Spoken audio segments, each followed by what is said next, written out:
Hello, ladies and gentlemen. Welcome back to the Friday Ramblings. It's Friday.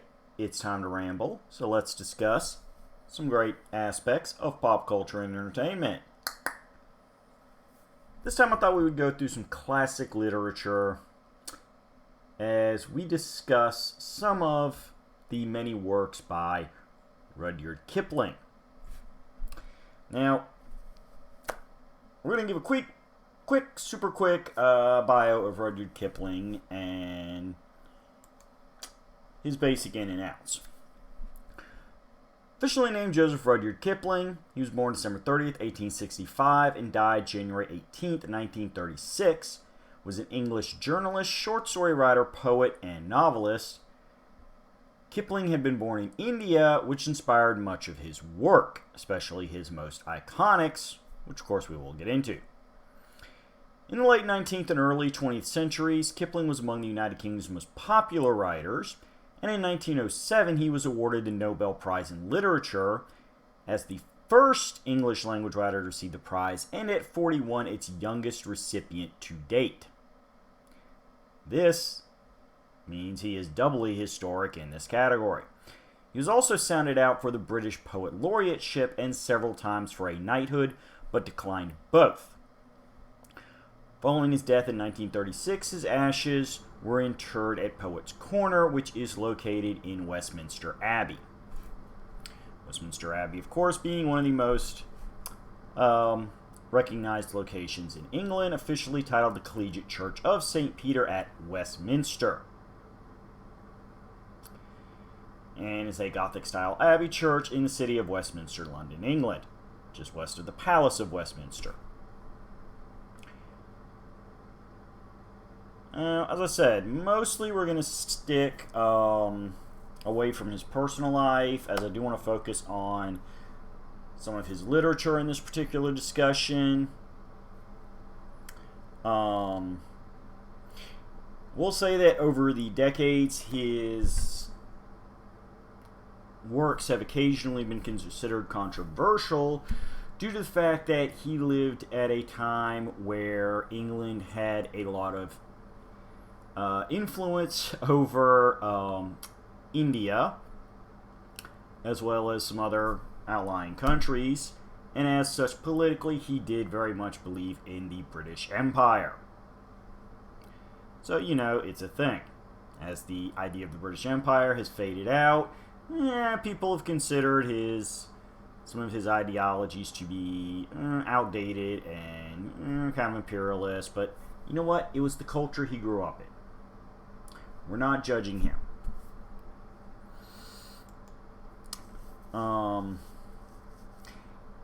This controversial reputation does remain in India to this day due to the nationalist and post-colonial culture that has grown up in India.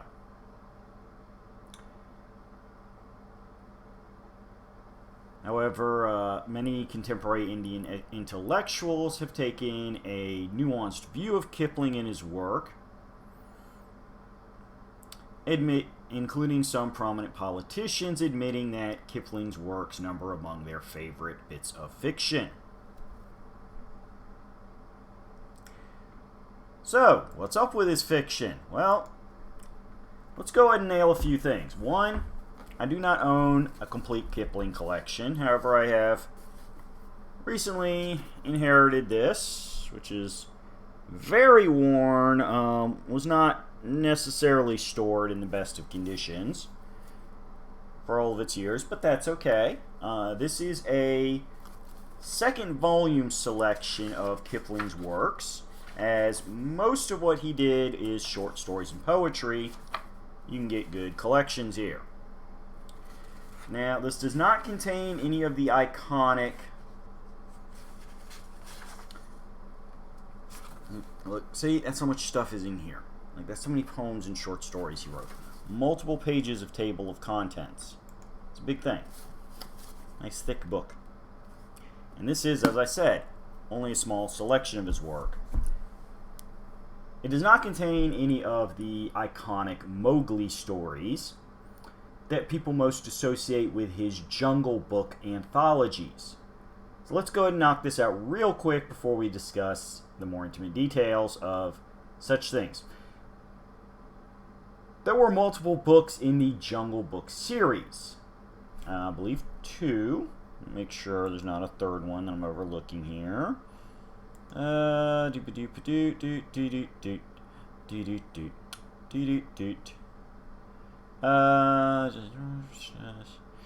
okay, there were just 2 Jungle Book collections, which is very important. However, he did do some other anthology-style books of similar nature.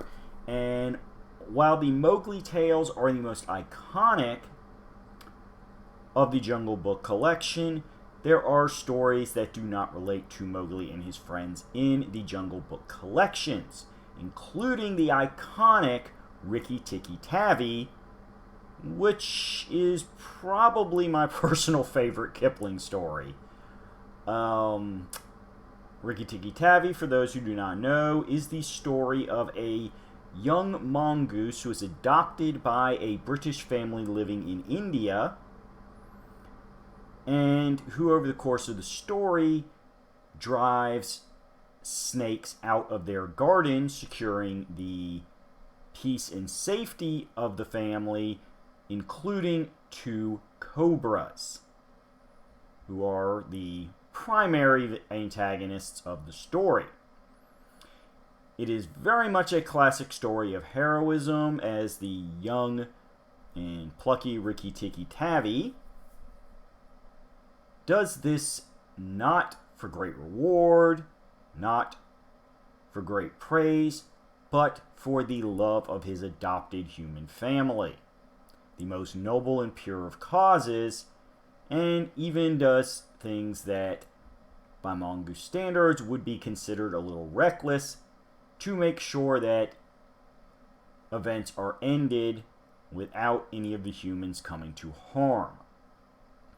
Rikki Tikki Tavi has been adapted into animated form, and it is pretty awesome. I recommend you go look up the Rikki Tikki Tavi cartoon on your favorite online video streaming services. It is an older one. Let me check the year of publication here. Doop-a-doop-a-doop. Doot-doot. Doop-a-doop-a-doop. Okay, so...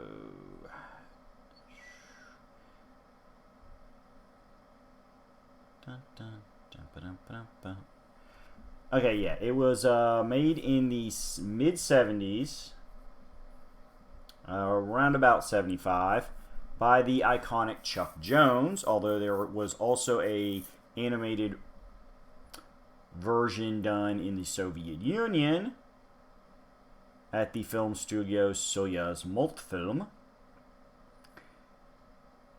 and a Japanese version as part of the Jungle Book Shonen Mowgli series, and more recently in the CGI Jungle Book series by DQ Entertainment International.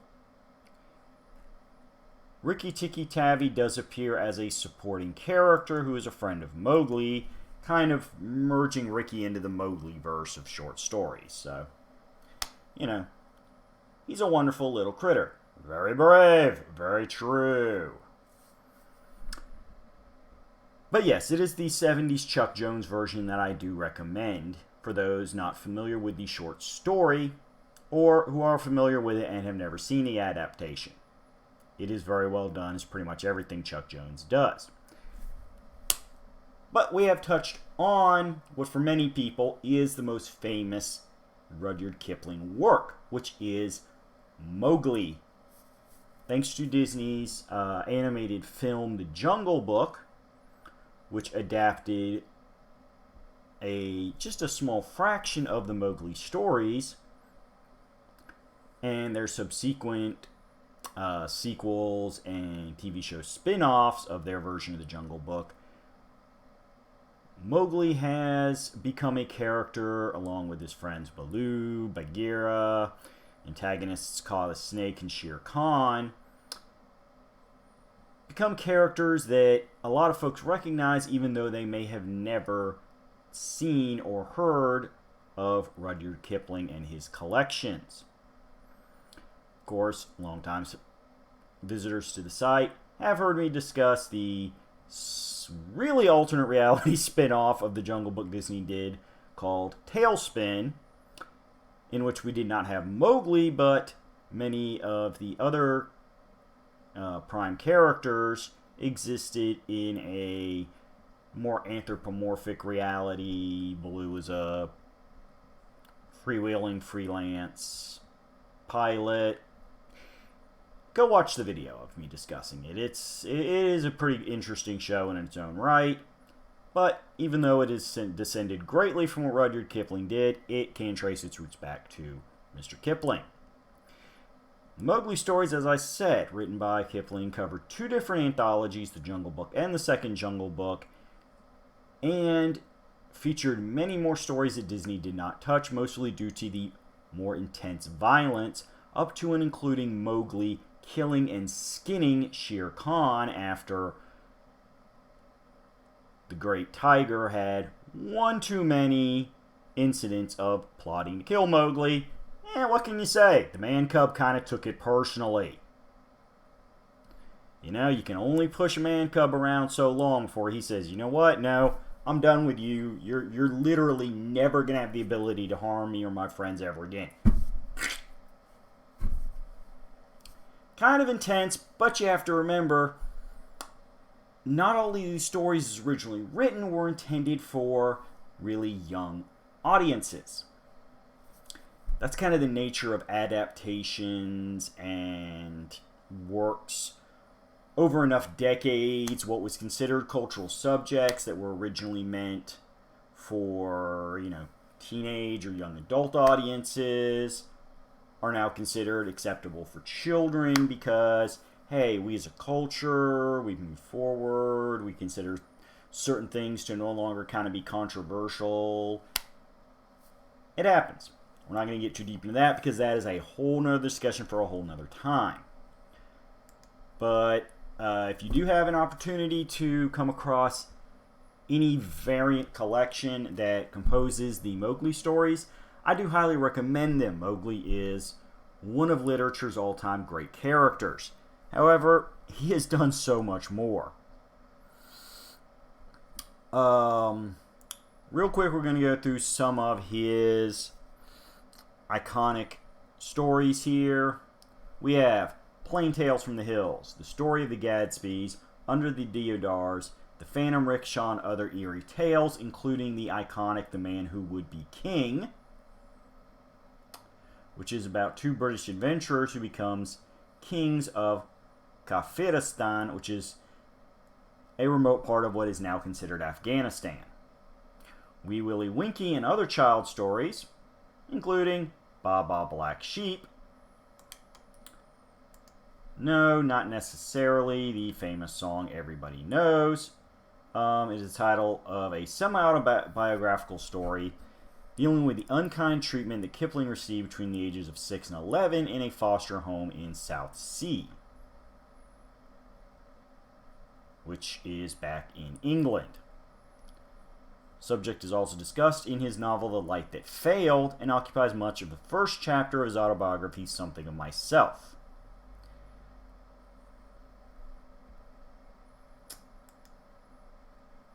Let's see. Some of his other great works is The City of Dreadful Night, Barrack Room Ballads, which includes the iconic poem Gunga. Well, a lot of people call it Gunga Din. Apparently, if you look at the rhyming scheme, it should be pronounced Gunga Din, as it's intended to rhyme with the word green, but we all know it. Many people know it from the referencing the final line in the poem, "You're a better man than I, Gunga Din." Gunga Din, Gunga Din. I know, I want to say Gunga Din because that's how pop culture has most often pronounced it, but you look at the rhyming sequence of the original poem, it should be Gunga Din. So I'm going to try over the years to retrain my brain. Some of the short stories inside the 2 Jungle Book anthologies that do not deal with Mowgli includes The White Seal, Her Majesty's Servants, The Miracle of Purun Bhagat, A Ripple Song, The Out Song. He also wrote The Seven Seas, which is a book of poetry, The Day's Work, From Sea to Sea and Other Sketches, Letters of Travel, which is nonfiction, and a collection of children's books under the title Just So Stories for Little Children, with such wonderful titles as How the Whale Got His Tiny Throat, How the Camel Got His Hump, not his stump, How the Rhinoceros Got His Skin, How the Leopard Got His Spots, The Beginning of the Armadillos, The Crab That Played with the Sea, and a variety of others. Let's see, there's also Puck of Pook's Hill, A Song of the English, The Fringes of the Fleet, The Irish Guards in the Great War, which is another nonfiction, Limits and Renewals, the aforementioned autobiography, Something of Myself, as well as novels such as The Light That Failed, The Nahu Laka, A Story of West and East, and Captains Courageous.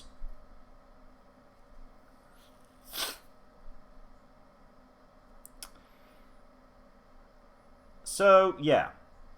Simply put, if you want to read everything Rudyard Kipling, you better set aside multiple days for this. Maybe even a week or two, depending on how quickly you read. So, where does Rudyard Kipling belong in history? Well, as I said, his pro-imperialist views are kind of outdated in modern times, as we pretty much all agree that, empires are not the best way things should be run, and cultures and nations should generally be allowed to take care of themselves, especially when the person trying to empire over them lives a long way away. It's one thing to be, hey, right next door to each other, or, I'm just going to go bop over here and invade you. It's a quick little day trip. It's a whole nother thing when there's like entire continents between you guys.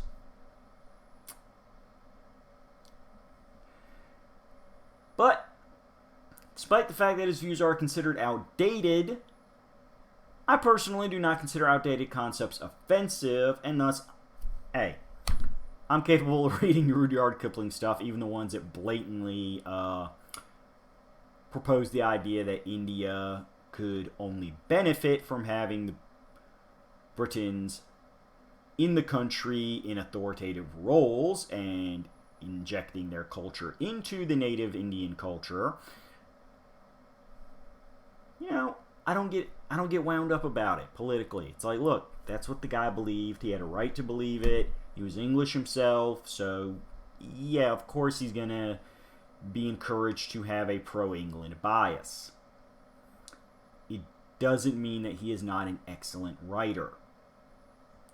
As we have noted in this video, he has written works that have survived him, which is one of the greatest measures of a writer. When you write stuff that, even after your death, even after the death of your entire era, I mean, as I said, we are well past the point where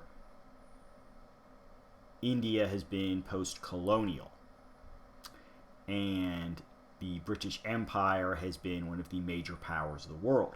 No offense to England, you guys are still an awesome nation and a culture, but a lot of those countries you previously ran with an iron fist are doing their own thing now, and that is okay as well.